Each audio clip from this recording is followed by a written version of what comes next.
নবীকে আমি বাদশা বানাইছি, সুলাইমান নবীকে আমি পৃথিবীর শাসন ক্ষমতা তার হাতে তুলে দিয়েছি। যোগে যোগে নেককার দিনদার ইমানদারদের হাতে আমি সর্বশক্তি ক্ষমতা আমি আল্লাহ তুলে দিয়েছি। তোমাদেরকেও তাই দিব। নম্বর 1, কথাগুলো খেয়াল রাখতে হবে। 2 নম্বর কথা, ওয়ালা ইউমাক্কিনান্না লাহুম দীনাহুমুল্লাযী ইরতাদা লাহুম। আর যে দিন ইসলামকে, দ্বীনে হককে তোমরা ধারণ করো, বিশ্বাস করো, যে দ্বীনের উপরে চলো, দ্বীনে হক, এই হক দিনকে পৃথিবীর আনাচ কানাচে আমি আল্লাহ প্রতিষ্ঠা করে দেব। ইসলামের নাম শুনলে কেউ তিরস্কার করতে পারবে না, নাক ছিটকাইতে পারবে না। ইসলামের নাম শুনে মাত্র জঙ্গি বলতে পারবে না, মৌলবাদী বলতে পারবে না, বরং সমস্ত পৃথিবীর ভিতরে দ্বীন ইসলাম প্রতিষ্ঠা করব। বিধর্মীরা থাকবে, সকল ধর্মের ভিতরে 1 নম্বর প্রভাবশালী ধর্ম হবে ইসলাম। ওয়াদাকার ওয়াদাকার আল্লাহ পারেননি? ক্ষমতা আছে তো আল্লাহ। কটা গেল? তাফসীর করতেছি না, ব্যাখ্যা নেই, আয়াতের অনুবাদ। 3 নম্বর আরেকটা কাজ করব, কমিটমেন্ট করছি। ওয়ালা ইউবাদদিলান্নাহুম মিন বাদি খাউফিহিম আমনা। আজ মক্কায় মদিনায় মুসলমানরা সব সময় আতঙ্কিত থাকে বিধর্মীদের তাগুতি শক্তির হামলার, আক্রমণের। দিনে আক্রমণ করতে পারে, রাত্রে আক্রমণ করতে পারে, ডান দিক থেকে হামলা আসতে পারে, বাম দিক থেকে হামলা আসতে পারে, এদিক থেকে আসতে পারে, ওদিক থেকে আসতে পারে। মুসলমান সবসময় আতঙ্কিত, নিরাপদে দিনের কাজ করতে পারতেছে না, আল্লাহর গোলামি করতে পারতেছে না ঠিক মতো। যেই কোনো সময় হাতিয়ার অস্ত্র সঙ্গে রাখতে হয় আত্মরক্ষার জন্যে, হামলা ঠেকানোর জন্যে। এই যে একটা অস্থিরতা মক্কা শরীফে 13 বছর পর্যন্ত ছিল, এই অস্থিরতা মদিনা শরীফে আসার পরে মুসলমান মনে করেছিল, হায় হায়, মদিনা যখন আসছি দেশটা আমাদের ইসলাম কায়েম হয়ে গেছে, এখন আমাদের আর কোনো ভয় নাই, অস্থিরতা নাই, কোনো পক্ষ থেকে হামলা আক্রমণের কিছু নাই। এমনটা হবে বই আমার বিশ্বাস ছিল। কিন্তু দেখা গেল মদিনা মুনাওয়ারা হিজরত করে যাওয়ার পরে এবার আরো বড় বড় শক্তিরা মদিনার উপরে হামলা আক্রমণ করার জন্য আরো বড় শক্তিশালী অস্ত্র ব্যবহার করতেছে। ঠিক না বেটি? এক সাহাবী বলেন, ইয়া রাসূলুল্লাহ, সেই দিন কবে আসবে? আমরা কি একটু আরামে থাকতে পারবো না? একটু নিরাপদে থাকতে পারবো না? অস্থিরতা যাবে না? চারদিকের হামলা আক্রমণ থেকে নিরাপদ ভোগ করতে পারবো না? নিরাপদে বসিয়া আল্লাহর জমিনে আল্লাহর মুহাব্বতে জিকির করব, আমল করব, ইমানের কাজ করব, দ্বীনের কাজ করব, কোন বাতিলের কোন আতঙ্ক আমাদের থাকবে না, অস্থিরতা থাকবে না। এমন কি দিন কি আসবে না? এই প্রশ্নের উত্তরে আল্লাহ পাক এই আয়াত নাযিল করিয়া বললেন, তোমাদের সঙ্গে 3টা ওয়াদা করলাম। 1 নম্বর ওয়াদা হইল বিশ্বের ভিতরে নেতৃত্ব কর্তৃত্ব ইমানদারদেরকে আমি দেব। 2 নম্বর হইল তোমাদের ইসলাম ধর্মকে বিশ্বের ভিতরে প্রতিষ্ঠা করে দেব। 3 নম্বর হইল তোমাদের যে অস্থিরতা, ওয়ালা ইউবাদদিলান্নাহুম মিন বাদি খাউফিহিম আমনা, আতঙ্ক চলে যাবে, অস্থিরতা চলে যাবে। এমন আর শান্তি আর প্রশান্তির মধ্যে থাকিয়া আল্লাহর গোলামি করতে পারবে। কোনো চিন্তা করার দরকার হবে না ডান দিক থেকে কে হামলা করবে, বাম দিক থেকে হামলা করবে, কে কোন সময় বসিয়া কোথায় ষড়যন্ত্র করতেছে আমাদের বিরুদ্ধে আল্লাহ জানে। তাই অস্ত্র নিয়ে হাঁটতে হবে এমন অবস্থা আমি রাখবো না। আমি আল্লাহ ইমানদারদেরকে প্রশান্তি দিয়া আমি জমিনের ভিতরে আমার গোলামি করার ব্যবস্থা করে দেব। কয়টা ওয়াদা? আরো জোরে। 1 নম্বর, শাসন ক্ষমতা নেতৃত্ব মুসলমানের ইমানদারদের। 2 নম্বর, ইসলাম ধর্ম সব জায়গায় গ্রহণযোগ্য। ইসলাম ধর্মকে শ্রদ্ধা করবে, কেউ কটাক্ষ করবে না। ইসলাম ধর্ম নিয়ে কেউ কটাক্ষ করার সাহস করবে না। ইসলামের প্রভাব থাকবে বিশ্বের মধ্যে। 3 নম্বর হইল মুসলমান নিরাপদ, কোনো ভয় নাই, চিন্তা নাই, ফিকির নেই। এই 3টা ওয়াদা আল্লাহ পাক করছেন। এবার আল্লাহ পাক ইয়াবুদুনানি ওয়ালা ইউশরিকুনা বি শাইআ। হে ইমানদারের দল, নেক আমলওয়ালার দল, তোমাদের একমাত্র কাজ থাকবে তোমরা একমাত্র আমি আল্লাহর ইবাদত করবে, তাওহীদের বিশ্বাসী হবে। শিরিকের কাজ তোমরা করবে না, বেদাতের কাজ তোমরা করবে না, বাতিলের সামনে তোমরা মাথা ঝুঁকাবে না, বাতিলকে তোমরা পাত্তা দিয়ে কথা বলবা না, বাতিলের সঙ্গে হাত মিলাবা না। দুনিয়ার স্বার্থে, অর্থের স্বার্থে, ক্ষমতা গদির স্বার্থে কোনো বাতিলের সঙ্গে তোমার বন্ধুত্ব চলবে না। তুমি থাকবা একমাত্র আল্লাহর গোলাম। তাওহীদ কি আমানত सीनों में है हमारे, आशा नहीं मिटाना नामो निशान हमारा। बातिल से दबने वाले, बातिल से दबने वाले ऐ आसमान नहीं हम 100 बार कर चुका है तो इम्तिहान हमारा। चीनो अरब हमारा, बोलें चीनो अरब हमारा। चीन मुसलमानদের, চায়না মুসলমানদের, আরব মুসলমানদের, तमाम বিশ্ব মুসলমানদের। ডক্টর ইকবাল রহমতুল্লাহ আলাইহি বলেন চীনো আরব হামারা, হিন্দু সেতা হামারা। ভারত আর হিন্দুস্তান হলো মুসলমানের। मुस्लिम है हम, वतन है सारा जहां हमारा। मगरिब की वादियों में, मगरिब की वादियों में गूंजी अज़ा हमारी। थमता न था किसी से सैले रवा हमारा। আল্লাহু আকবার বলেন। আমার বন্ধুরা, আল্লাহ পাক 3টা ওয়াদা করলেন, শর্ত দিলেন। কয়টা? শর্ত হইল 3টা। 1 নম্বর শর্ত হলো ঈমান আনতে হবে, পাক্কা ঈমান। দুর্বল ঈমানদারদেরকে আল্লাহ পাক এই নিয়ামতগুলো দিবেন না। যে ঈমানদারের মধ্যে মুনাফিকি আছে তাদেরকে দিবেন না। যে ঈমানদারের ভিতরে অর্থের লোভে ঈমান বিক্রি করতে পারে, এই ঈমানদারকে আল্লাহ পাক এই ওয়াদাগুলো করবেন না। ঠিক না বে ঠিক বলে? ঈমান হবে পাক্কা ঈমান। একটা ঈমানের বাহ্যিক রূপ আর একটা ঈমানের রূহ আর আত্মা। আমার ভাইরা, আমি যখন বলি অন্তর থেকে আশহাদু আল্লা ইলাহা ইল্লাল্লাহ ওয়া আশহাদু আন্না মুহাম্মাদান আবদুহু ওয়া রাসূলুহু, এই শব্দগুলো অন্তর থেকে বললে আমার ঈমান হয়ে যায়। কিন্তু মনে রাখবেন, এটা হলো বাহ্যিক ঈমান, এটা ঈমানের প্রথম মাত্রা। আল্লাহ বলে এই শুধু এই ঈমানদের সঙ্গে আমি এই ওয়াদা করি নাই, আর একটা ঈমানের হাকিকতার মাহিত্য আছে। ওই হাকিকতার মাহিত্য, ঈমানের মজা যার দিলের ভিতরে গেঁথে গেছে, একমাত্র তাদের সঙ্গে আল্লাহ পাক 3টা ওয়াদা করেছে। ঠিক না বেটি? আমি আপনাদেরকে বাস্তব ঈমানদার কারা কোন ইমানদারের সাথে আল্লাহ পাক এই তিনটা কমিটমেন্ট করলেন? আজ দুনিয়াতে মুসলমানের অভাব নাই, ইমানদারের অভাব নাই। সারা বাংলাদেশে 90-99% 98% মুসলমান, সব ইমানদারের দাবি। কেন আমরা আল্লাহর ওয়াদাগুলো পাচ্ছি না? তাম বিশ্বে নেতৃত্ব আজ মুসলমানের চলে না। মুসলমান যেখানে যায় সেখানে মার খায়, সেখানে মার খায়। মুসলমানের পক্ষে মুসলমানরা কথা বলে না, ঠিক না বেঠিক? ফিলিস্তিনের জমিন আজ রক্তে রঞ্জিত, কিছুই নেই, শেষ করে দিয়েছে। কত বড় বড় দেশ ডানে বামে আছে, সম্পদের অধিকারী, সব কিছু মুসলমানের পরিচয়।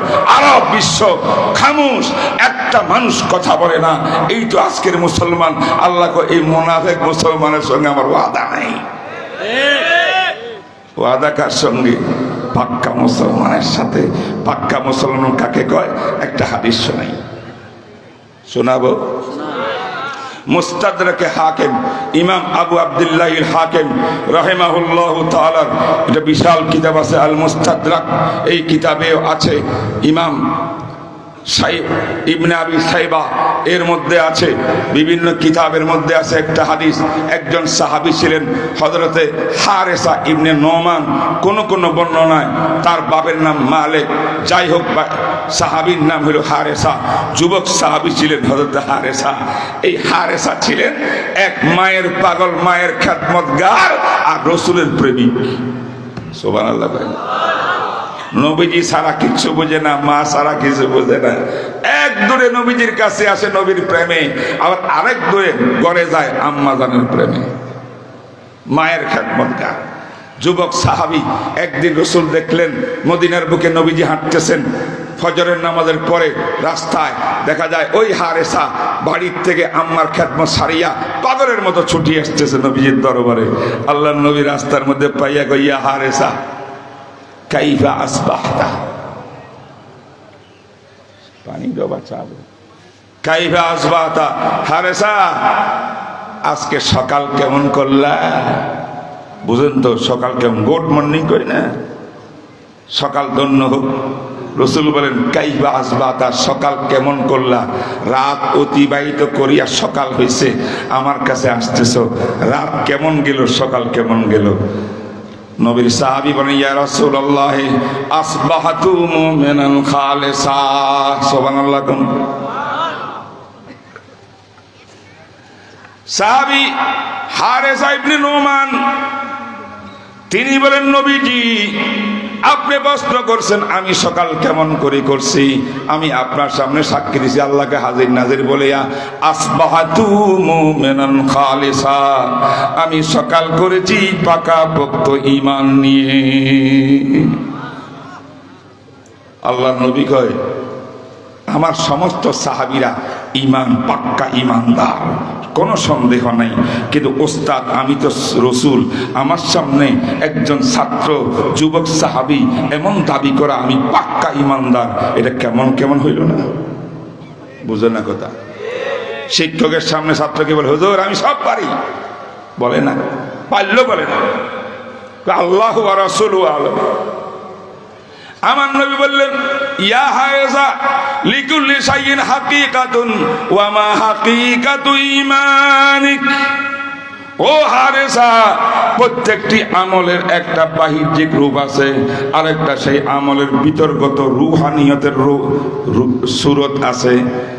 আমি জিজ্ঞাসা করতে চাই তুমি যে ইমানদার হওয়ার পাক্কা ইমানদার হওয়ার দাবি করলা, তোমার ইমানের হাকিকত কি?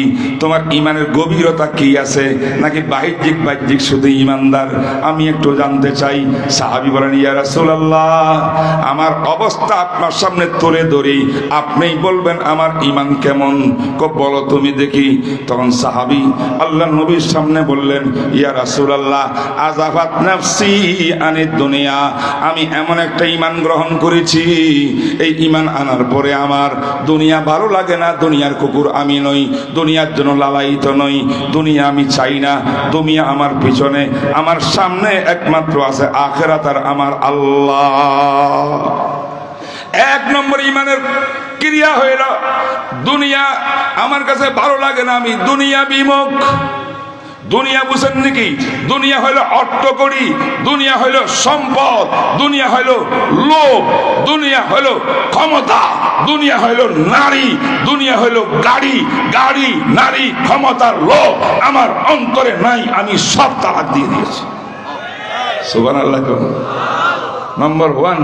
নম্বর 2, সাহাবী নোমান ইবনে হারেস সাহেব নোমান বলেন, ইয়া রাসূলুল্লাহ ওয়ালিযালিকা আসহারতু লায়ালি, এই কারণে সারা রাত হুজুর আমি ঘুমাই নাই অন্যদের মতো, সামান্য ঘুমাইলাম, বাকি পুরা টাইমটা আমি তাহাজ্জুদের মধ্যে কোরআন তেলাওয়াত করতে করতে কাটাই, চোখের পানি দিয়া বুক বাসাই, চোখের পানি দিয়া যায় নামাজ বিছাই, সারা রাত কান্নাকাটি জিকির আজকার করি, আল্লাহর জন্য জিকির করি, আমার ঘুম হয় না। কেন? ঈমানের কারণে, যে আল্লাহকে পাওয়ার জন্য, জান্নাত পাওয়ার জন্য, নবীর প্রেম ভালোবাসা পাওয়ার জন্য ঈমান আনলাম। এই ঈমানকে মজবুত করতে হইলে আমার গাদার মতো ঘুমাইতে পারবো না, আমার ঘুম সামান্য হবে প্রয়োজন মতো, বাকি পুরা টাইমটা আমি আমার আল্লাহর জন্য কান্নাকাটি করব। রাত্রে আমি ঘুমাই না, তাহাজ্জুদ পড়ি। 2 কথা হয়েছে। 1 নম্বরে কি? দুনিয়া বিমুখ, দুনিয়া তালাক দিছে, ঠিক না বেঠিক? 2 নম্বরে কি? রাত ঘুম নাই। কার জন্য জিকির? আল্লাহ আল্লাহ আল্লাহ আল্লাহ, লা ইলাহা ইল্লাল্লাহ, লা ইলাহা ইল্লাল্লাহ। ये कलमा फसले गलो लाला का नहीं पाबंद, बहार हो के खजा, ला इलाहा इल्लल्लाह, ला इलाहा इल्लल्लाह। ठीक ना बेटिक बोलें? ये दौर अपने बराहीम की तलाश में है, सनम का दाहे जहां, ला इलाहा ইল্লাল্লাহ। এই জমানাটা, বর্তমান বাংলাদেশটা একজন ইব্রাহিম নবীর তালাশের মধ্যে আছে, ঠিক না বেঠিক? যে ইব্রাহিম নবীর হাতের মধ্যে ছিল কুড়াল, এই কুড়াল দিয়া সমস্ত মূর্তি পূজারীদের মূর্তিগুলা সব ভেঙ্গে চুরমার করে সেখানে তাওহীদের ঝান্ডা উড্ডীন করেছিলেন। এমন একটা মুজাহিদ দরকার আছে না নাই? ভালো করে বলে। কথা আমার শেষ, হাদিসটা পড়িয়ে শেষ করতেছি, টাইম কম। আমার ভাইরা সাহাবী বলেন, আমি রাত্রে ঘুমাই না হুজুর, আর দুনিয়ার পিছনে আমি লালায়িত না, দুনিয়া আমি তালাক দিয়ে দিয়েছি। আর কি করি? এই জন্য পুরা দিন আমি পিপাসিত থাকি, অর্থ দিনের রোজা রাখি। বলেন সুবহানাল্লাহ। দিনের রোজা, রাতের তাহাজ্জুদের কান্নাকাটি। বলেন না কেন? রাত্রে কি কান্নাকাটি, তাহাজ্জুদ, দিনে কি রোজা। দুনিয়ার চিন্তা নাই, ক্ষমতার চিন্তা নাই, লোভ নাই, লালসা নাই, অর্থের। এই 3টা, আল্লাহু আকবার। এরপর নবীজি করি, ইয়া রাসূলুল্লাহ এই 3টা আমল তো আমি করি ইমানের চাহিদা হিসাবে, এখন আমি কি বলবো? এই কারণে, এই আমলগুলার কারণে, ইমানের কারণে আমার অবস্থা কি হয়েছে, একটু বলো, কি ক্রিয়া তোমার মধ্যে সৃষ্টি হয়েছে?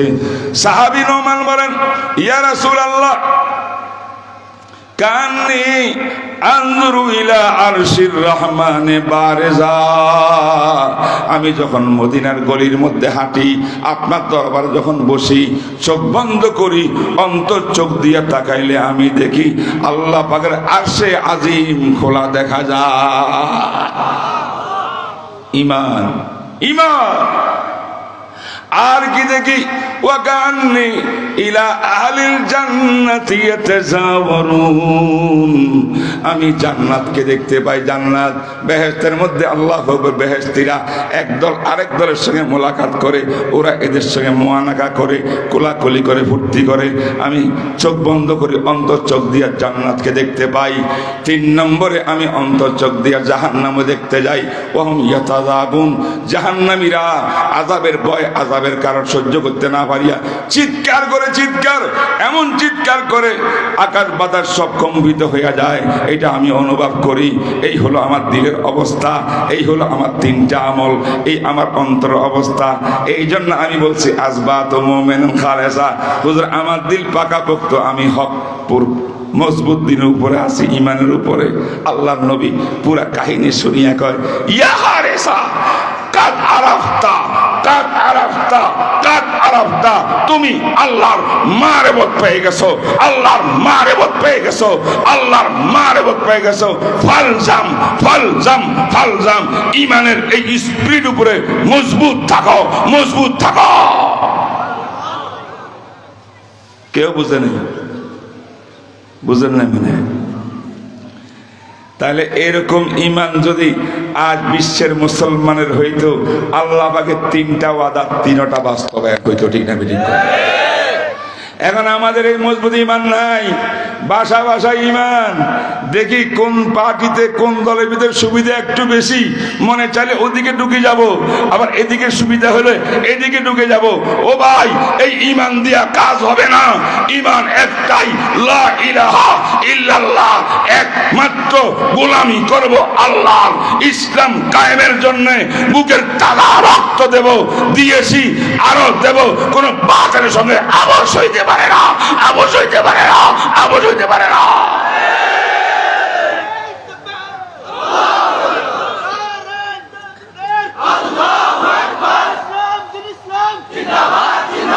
সর্বশেষ কথা, সব বাতিল দুনিয়াতে আমাদের জানা আছে। ইসলামের শত্রু কারা কারা জানা নাই? নাস্তিকরা 1 নম্বর শত্রু,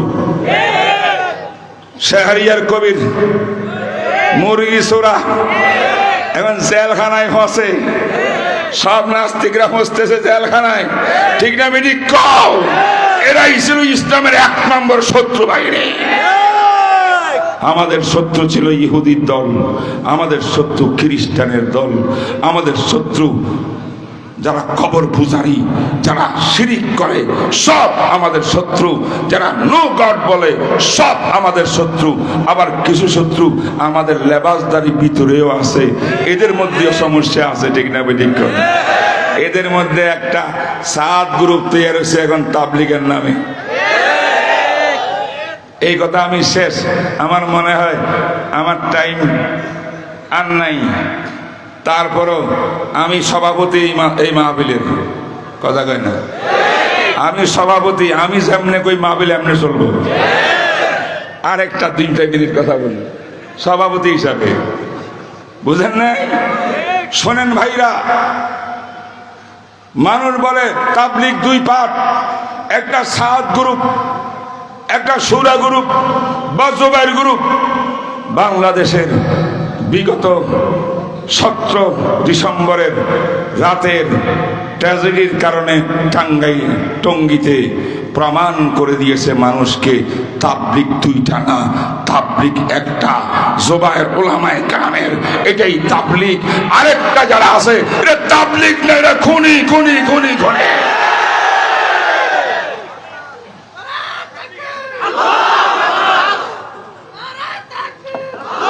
এ ভাই, তাবলিগি কাজ সবাই বলে, সারা জীবন বলি আসছে মানা ইলিয়াস সাহেব থেকে, এটা নবীওয়ালা কাজ। কি কাজ? জোরে, নবীওয়ালা কাজ, ঠিক না বেটি? নবীওয়ালা কাজ কে করবে? নায়েবে নবী করবে না বাঙালি করবে? নায়েবে নবী কারা? রাসূল বলেন, আল উলামা ওয়ারাসাতুল আম্বিয়া। উলামা আমার নায়েবে নবী, নবীর কাজ নায়েবে নবীদের নেতৃত্বে হবে। তামাম মুসলমান উলামায়ে কেরামকে অনুসরণ করে চলবে। দ্বীনের প্রত্যেক কাজ আলেম ছাড়া কোনো কাজ হবে না। তাই তাবলীগও আলেম ছাড়া হতে পারে না, পারে না, পারে না। তবে মনে রাখবেন, মারামারি ইসলামে নাই। মারামারি যারা খুন করেছে জাহান্নামকে কিনে নিয়েছে, ঠিক না বেঠিক বলে? খুনের জবাব আমরা খুন দিয়া করব না, ইসলামের দর্শন না। আমরা যেই কোনো ভাবে এদেরকে প্রতিহত করব। এরা খুনি, এরা রাষ্ট্রদ্রোহী, এটা ষড়যন্ত্র, আমার রাষ্ট্রের বিরুদ্ধে ষড়যন্ত্র, ইসলামের বিরুদ্ধে ষড়যন্ত্র, উলামায়ে কেরামের বিরুদ্ধে ষড়যন্ত্র, ঠিক না বেঠিক? তাহলে মারামারি করবেন? বলেন করব না, করব না। আমার নবীর আদর্শ মক্কি জিন্দিগিতে রসুল সাহাবারা অনেক মার খেয়ে আল্লাহ পাক বলেন ওয়া আরিস আনিল জাহিলিন ওয়াসবির সাবরান জামিলা, সবর করো, ধৈর্য ধরো, হাতে পায়ে দিয়ে বুঝাও, আমরা বুঝাবো, তোমরা না হক, তোমরা বাতিল, হক পথ এটা, হক পথ এটা, পায়ে ধরে বুঝাবো। আর প্রয়োজন হলে সরকারকে বলবো এরা খুনি সন্ত্রাসী। এই বাংলাদেশকে 5ই আগস্ট স্বাধীন করা হয়েছে সন্ত্রাসীদেরকে জাগা দেওয়ার জন্য নয়, খুনিদেরকে প্রশ্রয় দেওয়ার জন্য নয়, খুনিদেরকে ব্যান করা হোক, খুনিদেরকে ব্যান করে দেওয়া হোক, এদের কার্যক্রম ব্যান করতে হবে। আর খুনিদের মধ্যে যাদের বিরুদ্ধে মামলা হয়ে গেছে, একটা পিচ্চি পোলা গ্রেফতার হয়েছে, নামে মাত্র রাঘব বোয়াল, সব বাইরে রয়েছে। আমাদের আজকের সম্মেলন দাবি রাষ্ট্রের কাছে, আমরা সন্ত্রাসী খুনি না, আমরা গায়ে ছড়ি কিছু বলবো না। আইনগত ব্যবস্থা আমাদের উপদেষ্টাদের কাছে প্রচুর দাবি থাকবে, প্রত্যেকটি আসামিকে গ্রেফতার করে আইনানুগ ব্যবস্থা গ্রহণ করতে হবে। ঠিক কিনা বলেন? এইটা হলো একবারে নতুন আধুনিক বাতিল। আর যত বাতিল আরো আগের থেকে আছে, সব বাতিলের বিরুদ্ধে একমাত্র পাক্কা ঈমান, সত্যিকার মজবুত ঈমান নিয়ে, নেক আমল নিয়ে, চোখের পানি, তাহাজ্জুদ, জিকির, আজকার দিয়ে যদি আমরা আমাদের জীবনকে পরিবর্তন করতে পারি, পারিবারিক জীবন, রাষ্ট্রীয় জীবন, সামাজিক জীবন, আন্তর্জাতিক জীবন, ব্যক্তিগত জীবনকে সুন্দর করতে পারি, সাহাবাওয়ালা ঈমান আনতে পারি, সাহাবাওয়ালা আমলওয়ালা হইতে পারি, ইনশাআল্লাহ পুরো বিশ্বের বিজয় মুসলমানদের হাতে উঠবেই উঠবে। ঠিক না বেঠিক বলেন? সর্বশেষ জানুয়ারির 26 তারিখ বলেন, না জানুয়ারির 16 তারিখ, জানুয়ারির 16 বার বৃহস্পতিবার, জানুয়ারি 16 তারিখ বৃহস্পতিবার, এই নাখান্দা নালায়েকের একটা মাদ্রাসা নতুন জায়গা নিয়ে বিশাল আকারে করা হয়েছে এয়ারপোর্টের পাশে কাওলাতে। সেখানে ইনশাল্লাহ চরমনাই পিসা বুজুর তরসি বানবেন। আমাদের হাফিজুর রহমান সিদ্দিক সাহেব, ওনাকে দাওয়াত না দিলে ওনার যাইতে হবে। ঠিক না বেঠিক? তো যাবে, এইটা আমি জানি, নিচ্ছি, দাওয়াতও দিছি, এমনি বললাম দাওয়াত না দিলে উনি যাবেন, উনিও থাকবেন সেখানে। ওনাকে মহব্বত করেন না আপনারা? কারা কারা করেন? সবাইকে বলেন আল্লাহ তুমি কবুল ফরমাও। যে বলুক না কেন, বিশ্বের ভিতরে ভালোবাসা মোহাব্বতের জোয়ার সৃষ্টি হয়ে গেছে। আল্লাহ তুমি কবুল ফরমাও, বদ নজরির থেকে হেফাজত করো আমাদের ওলামায়ে কেরামকে। সেখানে আমি দাওয়াত দিলাম, আমি দায়ী হিসাবে, সবাই নোট করবেন, ইনশাল্লাহ যাবেন। মিডিয়া ভাইরা একটু এই তারিখটাকে প্রচার করে দিবেন, যাতে আমার পোস্টার কিছু দেওয়া না লাগে। জানুয়ারির 16 তারিখ বৃহস্পতিবার সকাল 10টার থেকে ইনশাআল্লাহ কাওলা শেখ জাকারিয়া ইসলামী রিসার্চ সেন্টারের বার্ষিক মাহফিল ও খতমে বুখারী, সেখানে শেখে যাত্রাবাড়ি থেকে শুরু করে সব বড় বড় ওলামায়ে কেরাম যাবেন। আমি আপনাদেরকে দাওয়াত দিলাম। আল্লাহ পাক যা কিছু বলছে তার উপরে আমল করার আমাকে আপনাদের সবাইকে তৌফিক দান করুন। ওয়া মা আলাইনা ইল্লাল বালাগ ওয়া আখিরু দাওয়ানা আলহামদুলিল্লাহি রাব্বিল আলামিন ওয়া সাল্লাল্লাহু তাআলা আলা খাইরি খালকি মুহাম্মদ ওয়া আলা আলিহি ওয়া সাহবিহি আজমাইন। আসসালামু আলাইকুম ওয়া রাহমাতুল্লাহি ওয়া বারাকাতুহু।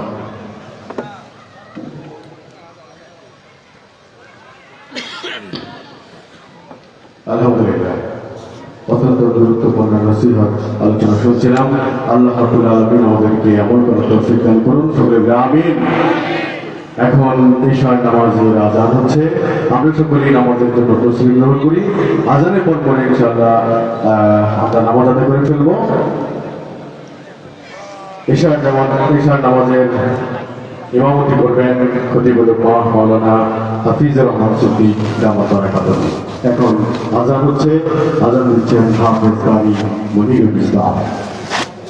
যাইয়া বাসার সমস্যা, হাবিবুর রহমান ওটা করতেন না, বাসার সমস্যা নিয়ে কত হাবিবুর রহমান কত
أشهد أن محمدا رسول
আমরা সকলে ডানে বামে তাকিয়ে কাঁধা সোজা করে দাঁড়িয়ে যাই।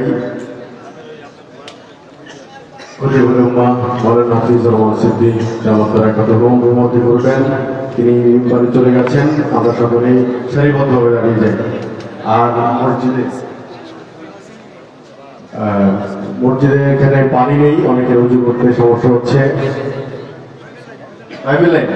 হ্যাঁ, কর্তৃপক্ষ দৃষ্টি আকর্ষণ করছি, পানি লাইনে পানি নেই, দ্রুত ব্যবস্থা করলে ভালো হয়। আমাদের যাদের উজু আছে আমরা সকলে দাঁড়িয়ে পড়ি। আমরা মাঝখানে প্রতিবারই বলতে হয়, মাঝখানে আমরা কেউ ফাঁকা রাখবো না। আমরা সকলেই পশ্চিম দিক থেকে কাদার সোজা করে আমরা পেছনের দিকে আসবো। আমরা সকলেই প্রস্তুতি গ্রহণ করি ইনশাআল্লাহ।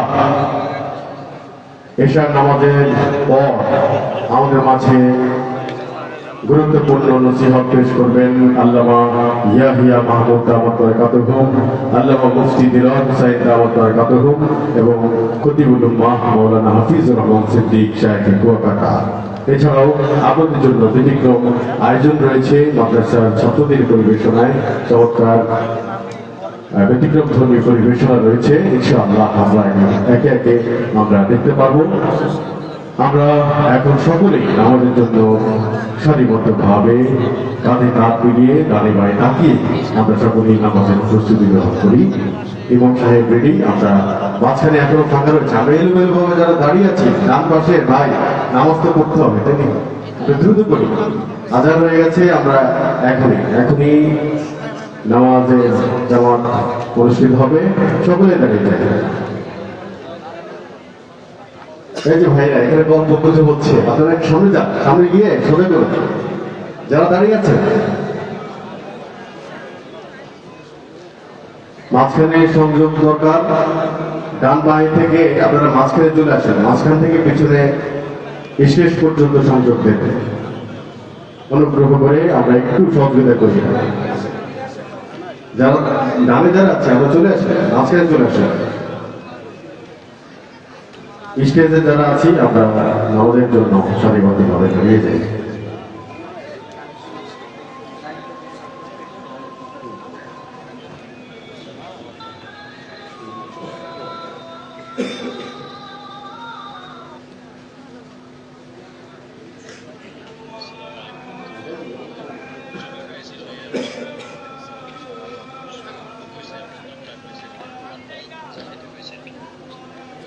আমাদের যাদের উজু আছে আমরা দাঁড়িয়ে যাই, তাদের উজুরে তারা আসবে। আমরা মসজিদের উজুখানায় পানি আছে, যাদের এখানে সমস্যা হচ্ছে মসজিদের উজুখানায় চলে যাবে। আমাদের এক্ষুনি হবে, আমরা এখন এখানে দাঁড়িয়ে আছি কেন ভাই? একটু মাঝখানে ফিল আপ করি আমরা।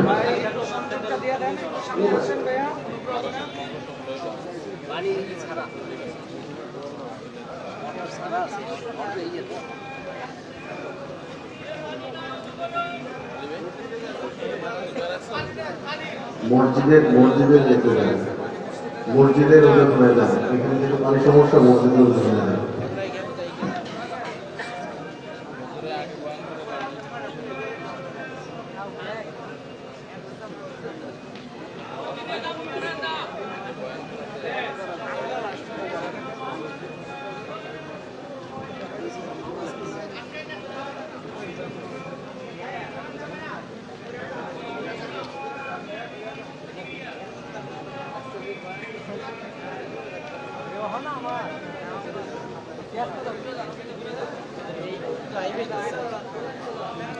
শেষে অল্প অল্প করে খারাপ আসবে। একটু মাঝখানে আসো, আমরা মাঝখানে, আমরা যারা ভাই আমরা যারা আছি একটু মাঝখানে ইয়ে করি, সংযোগ দিই, মাঝখানে সংযোগ দিই।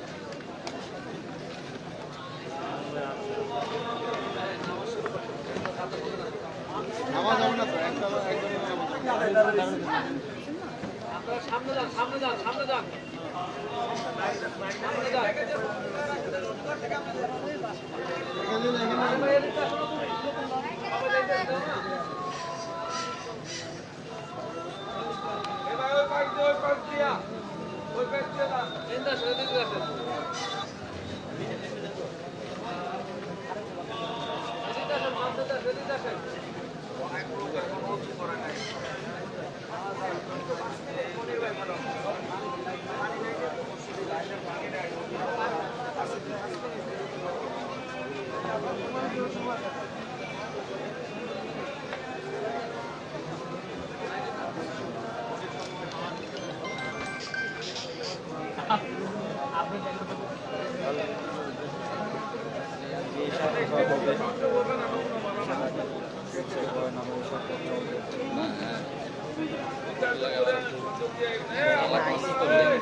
মাঝখানে চিকন করে কাতার করেন, মাঝখানে চিকন করে কাতার করেন।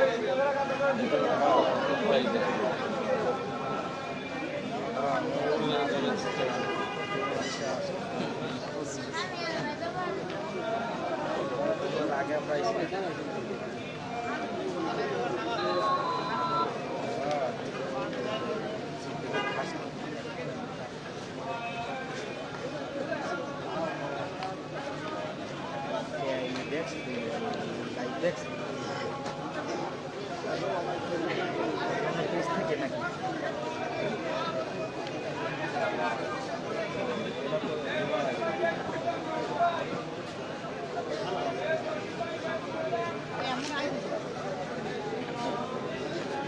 নেটের সমস্যা ছিল।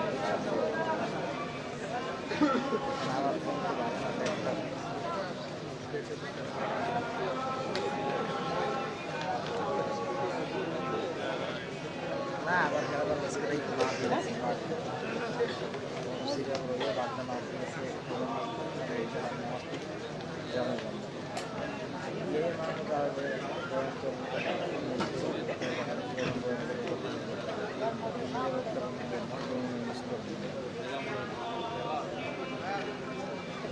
আজকে আরো 3 ঘন্টা আছে।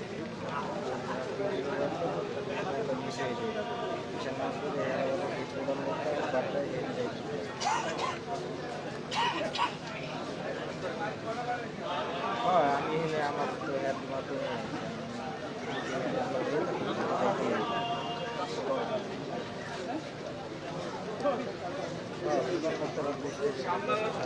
চালু করে বলেন একটু নাম্বারগুলা জন দেয়, সংযোগটা দেয়। হ্যাঁ একটু মাঝখানে আসেন, অনুগ্রহ করে মাঝখানে আসেন ভাই।